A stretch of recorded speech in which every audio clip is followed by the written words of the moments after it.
Hi, welcome. This is RS Reddy from Telugu Rajam Media Network.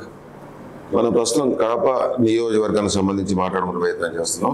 Kadapa కాన్స్టిట్యున్సీకి సంబంధించి ఇక్కడ రెడ్డప్ప గారి రాజగోపాల్ రెడ్డి అంటే పరిచయం అవసరం లేని నాయకుడు ఆయన. దాదాపు 3.5 దశాబ్దాల పాటు జిల్లా రాజకీయాలను శాసించిన వ్యక్తి. 2 సార్లు మంత్రివర్గంలో పనిచేశారు. ఎన్టీ రామారావు క్యాబినెట్ను, అంతకుముందు 1973లో పివి నరసింహారావు గారి క్యాబినెట్ను మంత్రిగా పనిచేశారు ఆయన. ఆ తరువాత ఆయన పెద్ద కొడుకు రమేష్ కుమార్ రెడ్డి లక్కెటిపల్లి నుంచి శాసనసభకు ఎన్నికయ్యారు. ఆయన రెండో కొడుకు వాసు శ్రీనివాసరెడ్డి కడప పార్లమెంట్ నుంచి 2014లో కంటెస్ట్ చేయడం జరిగింది. అయితే కడప చరిత్రలో, కడప నియోజకవర్గ చరిత్రలో మొట్టమొదటిసారిగా ఒక మహిళకి ఇక్కడ అవకాశం ఇవ్వడం జరిగింది. తెలుగుదేశం పార్టీ తరపున ఇక్కడ అభ్యర్థిగా మాధవిరెడ్డి ఇక్కడ పోటీ చేస్తున్నారు. అమ్మ చెప్పండి, అసలు మీరు వాసు వ్యాపారం చేస్తున్నప్పుడు 2014 వరకు ప్రత్యక్ష రాజకీయాలకు రాలేదు శ్రీనివాసరెడ్డి. అయితే ఆయన 2014లో ఇక్కడ ఎంపీగా పోటీ చేసిన సమయంలో మీరు వ్యాపారం చూసుకునేవాళ్ళు. అంటే మీరు రాజకీయాలకి రావడానికి ఎలాగంటే ఇక్కడ పోటీ చేయడానికి దారితీసిన పరిస్థితి ఏంటి? ఏ కారణంతో ఇక్కడికి వచ్చారు? అంటే ఆ దారితీసిన పరిస్థితి కుటుంబ నేపథ్యం కానివ్వండి. ఎందుకంటే దాదాపు మొత్తం కలుపుకుంటే 47 సంవత్సరాలు ఈ కుటుంబ రాజకీయాల్లో ఉన్నది. అంటే ఏ విధంగా మీరు రాజకీయాలకు రావడం జరిగింది వ్యాపారం నుంచి? నమస్కారం అన్న. వాసు 14వ సంవత్సరంలో రాజకీయాల్లోకి వచ్చిన ప్రత్యక్ష రాజకీయాల్లో నా పెళ్ళైన రోజు నుంచి ఆయన పరోక్షంగా రాజకీయాల్లోనే ఉన్నారు. మామయ్య రాజకీయాల్లో ఉండడము, నా పెళ్ళైనాక రమేష్ అన్న మళ్ళీ యాక్టివ్ పాలిటిక్స్లో పాటుపడి ఉండము, వాళ్ళ వెనక వర్క్ చేస్తూ రాజకీయాల్లో ఉన్నారు వాసు. కాకపోతే డైరెక్ట్గా is not a candidate. So వాళ్ళు ఉన్నారు కాబట్టి రాజకీయాల్లో వాసు కూడా కన్స్ట్రక్షన్ సైడ్ బిజినెస్ ఫోకస్ చేసేసి కన్స్ట్రక్షన్ సైడ్ మేము పని చేసుకుంటూ ఉన్నాము. మా ఆఫీస్ కడపలోను, హైదరాబాద్లోను, కర్నూలులోను చాలా చోట్ల ఉన్నాయి మాకు ఆఫీసులు. కానీ మామయ్య చనిపోయినాక అక్కడ వాళ్ళు మా పరిస్థితి ఏంటి అనే క్వశ్చన్ వస్తుంది. రేపు ఏంటి పెద్ద చనిపోయినాడు, మాకెవరు, మా లీడర్ ఎవరు, మాకెవరు తోడు, ఏదన్నా అవసరం వచ్చినా మేము ఎవరి దగ్గరికి పోవాలని. అప్పటికంటే ముందు రమేష్ అన్న కొంచెం పాలిటిక్స్ నుంచి డ్రాప్ అవుతానని చెప్పి కొంచెం అక్కడ ఇక్కడ మాట్లాడడం వల్ల నువ్వు పోటీ చెయ్యి అనేసి ఒక డిస్కషన్ స్టార్ట్ అయింది 13లో నుంచి. అప్పటి నుంచే అప్పుడు చంద్రబాబు నాయుడు అంతకంటే ముందే ఒక మామయ్య చనిపోకముందే ఒకసారి మాకు చంద్రబాబు నాయుడు పంపించడము, రాజకీయాలు ఏమైనా ఇంట్రెస్ట్ ఉందా అని చెప్పి ఒకసారి కలవడము. అప్పుడు ఇంట్రెస్ట్ లేదు అని చెప్పేసి ఉన్నాడు. ఎందుకంటే మామయ్య ఉన్నారు కాబట్టి డిస్టర్బ్ చేయకూడదు అని చెప్పేసి ఒక్కసారి మామయ్య చనిపోగానే మళ్ళీ చంద్రబాబు నాయుడు వాళ్ళు మళ్ళీ వచ్చి మనల్ని అప్రోచ్ అవ్వడము.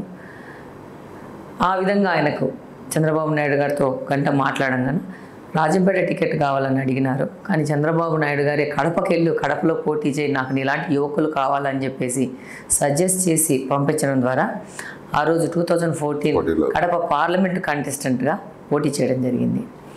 ఇప్పుడు నాది రాజకీయ ప్రస్తావన చూస్తే 14లో ఆయన యాక్టివ్ అయిపోయినప్పటి నుంచి ఆయన ఇక్కడ టైం ఎక్కువ ఇవ్వడంతో మాకు బిజినెస్ పరంగా అంటే మా పొట్టకొట్టి మేము సంపాదించుకోవాలా.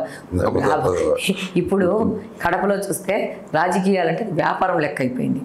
అట్లా కాదు, మా పొట్టకొట్ట మేము సంపాదించుకోవాలా, మా కుటుంబం మేము నడుపుకోవాలా. అందులో మా దగ్గరకు వచ్చే ప్రజాసేవ కోసం మేము చేస్తున్నప్పుడు మాకు కొంతమంది పేదలు వస్తారు, ఏదైనా హెల్ప్ కోసం వస్తారు. అప్పుడు మేము వాళ్ళకి కొంచెం కూడా పెట్టాలి, 5% 10% మనం హెల్ప్ కూడా చేయాల్సి వస్తుంది. సో అన్నీ వదిలేసుకొని రాజకీయాలు అని చెప్పి ఇది ఒక ఇన్వెస్ట్మెంట్ కింద రాలేదు. వస్తున్నారు ఇప్పుడు, మనది అది కాదు ఉద్దేశం. సో ఆయన ఇక్కడ ఎక్కువ టైం స్పెండ్ చేయడము, అప్పుడు ఇన్ఛార్జ్కి కూడా ఇచ్చినారు. ఆయనకి ఏ రాజకీయ పదవి లేకపోయినా కానీ చంద్రబాబు నాయుడు గారు 14 ఎలక్షన్ ఆయన ఎలా పనిచేస్తాడని తెలిసి ఇక్కడ కడప ఇన్ఛార్జిగా ఇవ్వడము, ఆ తర్వాత కడప పార్లమెంటుగా అధ్యక్షుడిగా చేయడం కూడా జరిగింది. సో ఆయన ఇక్కడ ఎక్కువ ఫోకస్ చేయాల్సి వచ్చింది. దాంతో తన బాధ్యతలో కొంచెం పాటు నేను చూసుకోవాలని చెప్పేసి నాకు చెప్పి ద్వారా నేను కొంచెం బిజినెస్లో యాక్టివ్ అవ్వడం జరిగింది.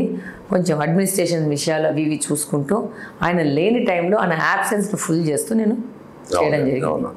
ఈవెన్ కడపలో కూడా ఇక్కడ ఏదైనా మన ప్రాపర్టీ సంబంధం కానీ మన పర్సనల్ ఇష్యూస్ కానీ ఆయనకు టైం ఇచ్చే టైం లేదు. ఇక్కడ ఉన్నా కూడా ఆ యొక్క సంబంధాలకి టైం ఇచ్చే టైం లేదు.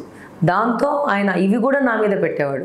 దాంతో 14 నుంచి ఫ్రీక్వెంట్గా కడపకు రావడము, 2 days weekly once or twice రావడము, ఆ పనులు చూసుకోవడము, మళ్ళీ వెళ్ళడము. ఫస్ట్ ఏ ఉమెన్కైనా కానీ ఫ్యామిలీ ఫస్ట్ ఇంపార్టెంట్, దాన్ని నేను స్ట్రాంగ్గా బిలీవ్ చేస్తాను. ఆ తర్వాత కెరీర్. సో నా పిల్లలు చిన్నోళ్ళుగా ఉన్నారు, చదువుకుంటున్నారు, వాళ్ళని వదిలేసేసి వాళ్ళు హైదరాబాద్లో కాలేజీలలో చదువుకుంటున్నారు. కాబట్టి వాళ్ళని వదిలేసేసేసి అన్నీ వదిలేసేసి ఇలా వస్తే కుటుంబం దెబ్బతింటుంది.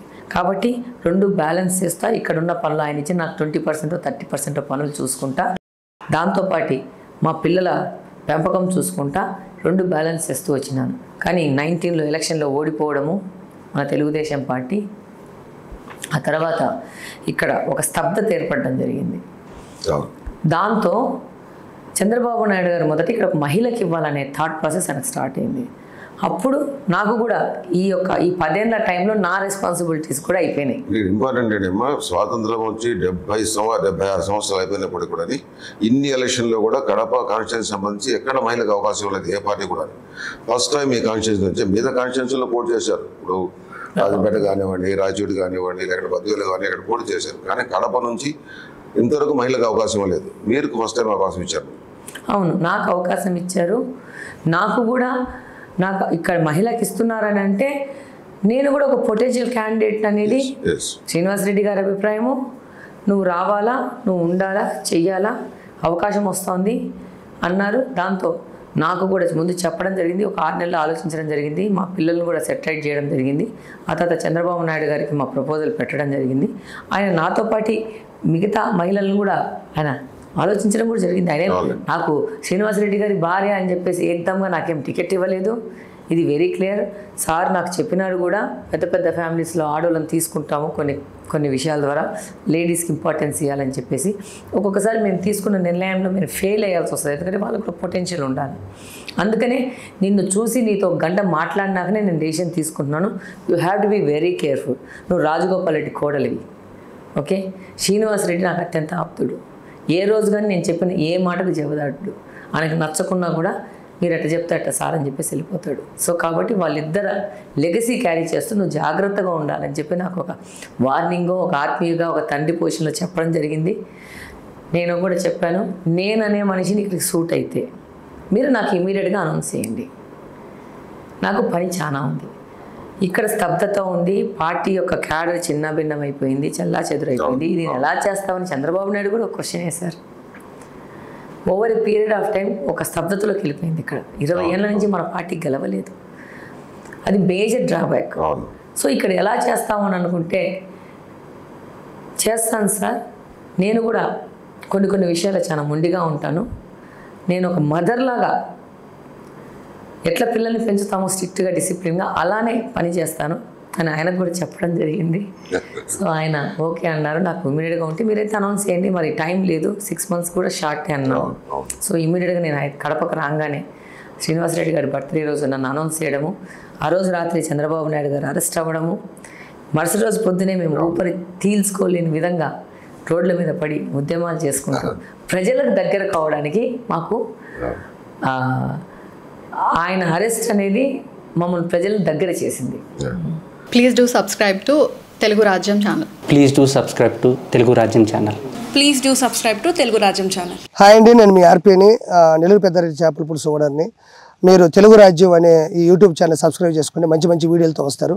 Thank you so much.